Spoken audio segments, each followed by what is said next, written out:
Përmbledhja e ngjarjeve kryesore të ditës në Radio 7.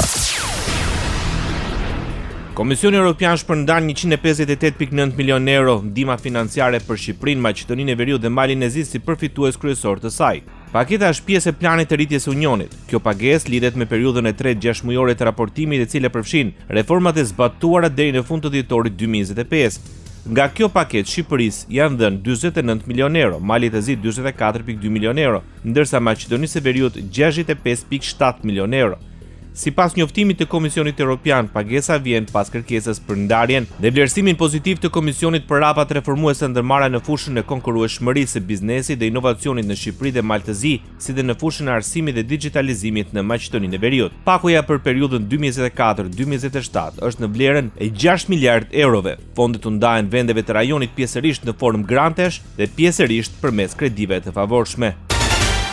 Bosnia dhe Hercegovina është vendi vetëm që nuk ka marrë asnjë pagesë nga plani i rritjes deri më sot, sepse ende nuk e ka miratuar agjendën e reformës. Kosova në anën tjetër pranoi pagesën e parë muajin e kaluar. Ajo mori 61.8 milion euro para financim pasi vendi dorëzoi dokumentet e nevojshme në Komisionin Evropian dhe ratifikoi marrëveshjet e lidhura me këtë plan. Ndërkohë Serbia, përveç të ashtu quajturit para financim, që arrin në 7% të totalit të fondeve të ndara, deri më sot ka marrë një pagesë gjysmën e shumës së planifikuar, pasi nuk i ka përmbushur të gjitha reformat e parashikuara deri në fatin e caktuar. Kryeministri Edi Rama kritikon nesurinë e procesit të integrimit të Bashkimit Evropian. Në intervistë të zgjeruar për median estoneze Post Times, ku ka folur për sfidat e Bashkimit Evropian në politikën e jashtme dhe rolin e Europës në arenën ndërkombëtare, Edi Rama deklaroi se Tirana është e gatshme të mbështesë reforma që do ta bënin Bashkimin Evropian më funksional dhe më efikas në vendimarrje. Sipas Ramas, Shqipëria mund të kontribuojë në përshpejtimin e anëtarësimit të saj në Bashkimin Evropian dhe përmes heqjes dorë nga e drejta e vetos si një sinjal për mbështetjen e një Europë më të bashkuar dhe më operative. Ai shpreh kritik ndaj mënyrës se si Bashkimi Evropian ka menaxhuar çështjet strategjike globale, duke theksuar se Europa gaboi kur ia la Shteteve të Bashkuara të Amerikës drejtimin e negociatave me Rusinë.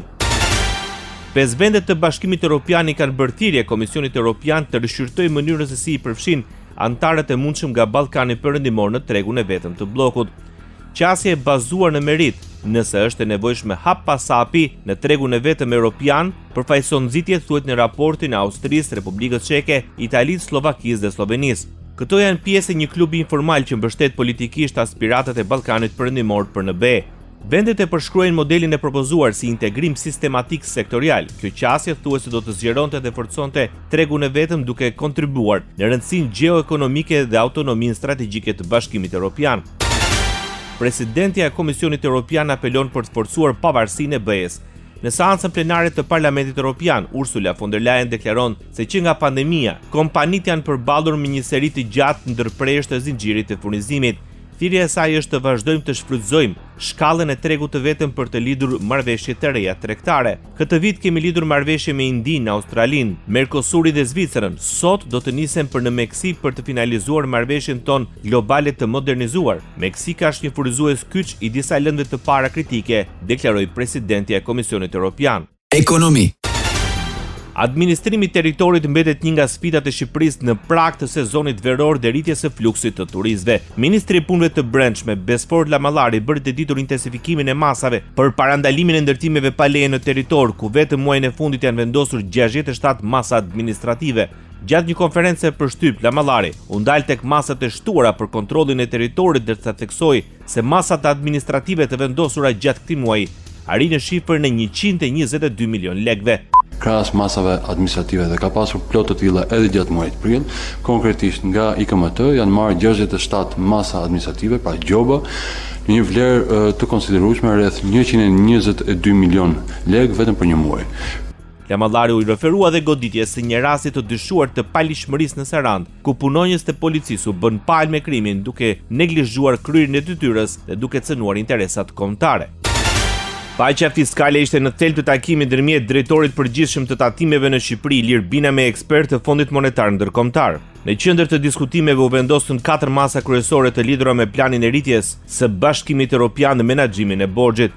Palët theksuar rëndësinë e vijimit të reformave për modernizimin e administratës tatimore, forcimin e formalizimit të ekonomisë dhe përmbushjen e standardeve europiane në procesin e integrimit.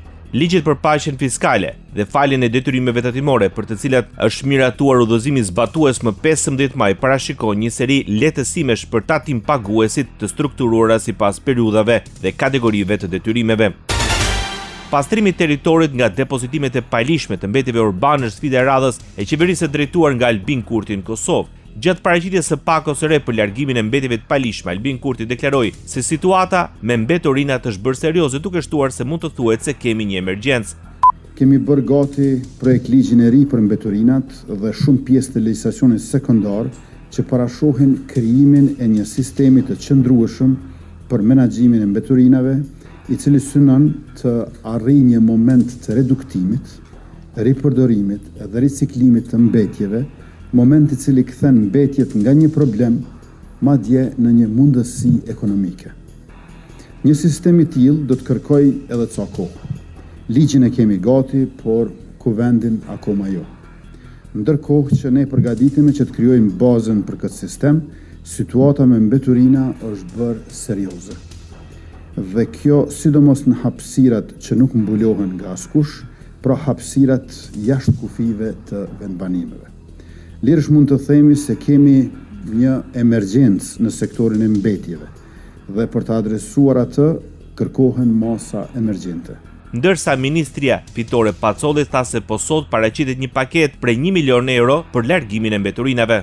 Sot po prezantojmë këtë aksion gjithëpërfshirës shtetëror të koordinuar mirë mes institucioneve dhe të mbështetur në një vizion të qartë, pra ta bëjmë Kosovën vend të pastër, të sigurt dhe me përgjegjësi të lartë ndaj mjedisit. Ky program bazohet në këto shtylla, pra pastrimin e hapësirave jashtë kufive të vendbanimeve, shtimin e kapaciteteve inspektuese dhe vendosja pa asnjë kompromis e sistemit të xhobitjes dhe pagesës së shpenzimeve në kuadër të parimit të prerë, ndosi paguan si dhe strategjinë e karrotës dhe shkopit për komunat. Kosova kërkon afrimin e investitorëve italian. Në forumin Itali-Kosovë, kryeministri në detyrë Albin Kurti tha se Kosova ofron stabilitet makroekonomik dhe kushte të favorshme për investime. Kosova sot ofron stabilitet makroekonomik, sistem financiare fiskal qëndrueshëm, taksa konkurruese dhe një mjedis gjithnjë më të favorshëm për investime. Në vitet e fundit kemi rritur eksportet, kemi përmirësuar klimën e të bërit biznes dhe kemi tërhequr investime të reja. Krahas asaj, shefi i qeverisë në Prishtinë tha se Kosova ka energjinë e njerëzve të saj si një popullsi e re, dinamike dhe sipërmarrëse, e cila kërkon partneritete serioze dhe afatgjata. Por mbi të gjitha Kosova ka energjinë e njerëzve të saj si një popullsi e re, dinamike dhe sipërmarrëse, e cila kërkon partneritete serioze dhe afatgjate. Prandaj edhe ky forum ka rëndësi të veçantë e potencial të madh për të dhënë fryte. Këtu prezantohen kompanitë e produktet, si dhe krijohen kontakte të drejtë për drejta ndërmjet të interesuarve, si prodhuesit, institucionet dhe investitorët. Politik. 7 persona të nacionalitetit serb janë arrestuar nga autoritetet kosovare në komunën e Graçanicës në ndyshimet për kërcënime, presion dhe shantazh ndaj vullnetit të lirë të votuesve në prag të zgjedhjeve të parakohshme parlamentare të 7 qershorit 2026. Unë besoj se fjala e ministrit për komunitete dhe kthim në mbledhjen e qeverisë mbi turistninë të tmerrshme që po bëhet tek serbët e Kosovës, që patjetër ta votojnë listë serbe dhe masat që po i ndërmerr Serbia janë alarmuese dhe këtë lloj terrori që po e bën Beogradi zyrtar mbi serbët e Kosovës e kemi të dëshmuar për vetë ankesave të serbëve të Kosovës, deklaroi Albin Kurti. Gjermania paralajmëron për ndërhyrje të Serbisë në zgjedhjet në Kosovë. Ambasada gjermane në Prishtinë kërkoi nga Beogradi të mos ndërhyjet në vullnetin e qytetarëve. Reagimi erdhi pas tireve nga Beogradi zyrtar që në zgjedhjet e qershorit serbët e Kosovës të votojnë listën serbe. Zgjedhjet e ardhshme parlamentare më 7 qershor janë një mundësi për të gjithë qytetarët e Kosovës që të shprehin vullnetin duke përdorur të drejtën e tyre për të votuar në një mënyrë të informuar dhe të vetëdijshme. Është thelpsore të mos ndërhyjet në procesin e formimit të vullnetit, tha zëdhënësi i ambasadës gjermane në Prishtinë, Pajam Gahledar. Radio 7, zëri pozitiv i qytetit. Ministria e Punëve të Jashtme e Shqipërisë zyrtarisht përgënjeshtron informacionet për një shkarkim të mundshëm të ambasadorit shqiptar në Maqedoninë e Veriut, Dinion Mejdani. Shkaku bën informacionet e shpërndara në mediat e Maqedonisë së Veriut se nga partia e qeverisëse, VMRO-DPMNE dhe aleati i saj shqiptar vlen në shkërkuar largimi i tij nga detyra pasi është treshtuar për krah kërkesave të studentëve shqiptar për të lejuar provimet e jurisprudencës në gjuhën shqipe. Ministria e Jashtme e Shqipërisë ka hedhur poshtë pretendime duke i quajtur tërësisht të pabazuara. Hamendësimet apo interpretimet e paraqitura si fakte janë tërësisht të pabazuara dhe nuk meritojnë vëmendje të mëtejshme, thuhet në reagimin e Ministrisë së Punëve të Jashtme të Shqipërisë. Bashkëkryetari i koalicionit qeverisës vlen Maqedoninë e Veriut, Bilal Kasami, përgënjeshtron informacione se ka kërkuar largimin e ambasadorit të Shqipërisë Denion Mejdani për shkak të përfshirjes së tij në protestat e studentëve shqiptar. Çështja e ambasadorëve është çështje e shteteve, të cilat i emërojnë dhe eventualisht vendosin për t'i tërhekur. Atë që mund të garantoj që vlen, por edhe qeveria e Maqedonisë në asnjë moment nuk kanë pasur ndonjë kërkesë ndaj shtetit shqiptar për të tërhekur ambasadorin. Pas interesimit të gazetarëve, Kasami tha se për këtë çështje vendos vetëm shteti shqiptar. Ne do të kishim dashur që ai më shumë të përfaqësojë qytetarët apo të mbrojtë të drejtat e qytetarëve shqiptar në Maqedoninë të Veriut më shumë se sa disa grupacione politike, cila fatkeqësisht po shehet, po megjithatë është punë dhe angazhim të cilin duhet ta vlerësoj shteti shqiptar, Ministria e Punëve të Jashtme të Shqipërisë, të cilët e kanë emëruar dhe të cilët bëjnë vlerësimin e punës së tij. Në asnjë moment vlen dhe qeveria nuk është përzier në kompetencat e një shteti në këtë rast të Shqipërisë. Ishte Bilal Kasami nga koalicioni Vlen. Opozita shqiptare kritikojnë qëndrimin e mbajtur nga Ministria e Jashtme e Shqipërisë për mënyrën e trajtimit të studentëve shqiptar të nisur nga Tirana në mbështetje të studentëve shqiptar të Maqedonisë së Veriut. Kryetari i grupit parlamentar të Partisë Demokratike deklaroi se për më shumë se 8 orë, 40 studentë nga Tirana u përballen me presion, kontrolle të vazhdueshme dhe trajtim të papranueshëm nga autoritetet maqedonase.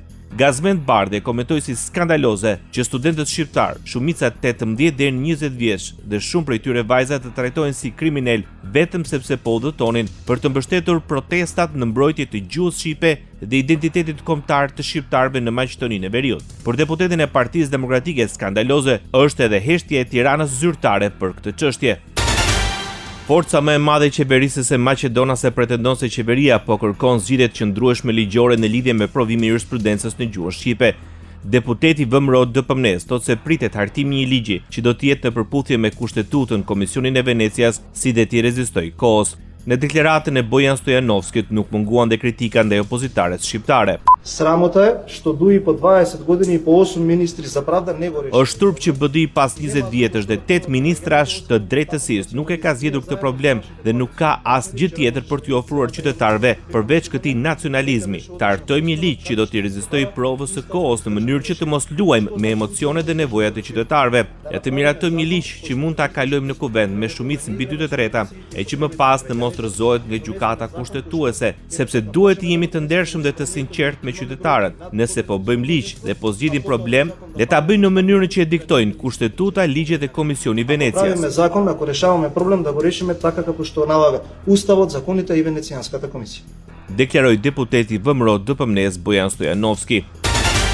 Dyshime për spionazh në kabinetin e presidentes Maqedonisë së Veriut Gordana Siljanovska-Davkova.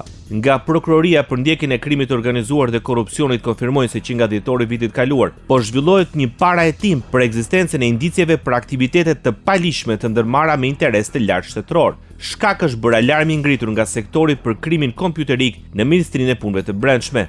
Në padin penale, thuhet se ka dyshime se një administrator i IT-s në kabinetin e presidentes i lidhur me shërbimet e inteligjencës ka kopjuar, enkriptuar dhe ruajtur të dhëna konfidenciale. Në padi përmenden dhe zyrtarë të tjerë nga kabineti dhe nga Agjencia e Inteligjencës për të cilët ekzistojnë dyshime se mund të kenë marrë pjesë në fshehjen e provave dhe madje dhe zyrtarë të lartë qeveritar që dyshohet se kanë ndërhyrë tek presidentja dhe prokuroria për ta mbyllur rastin. Bota.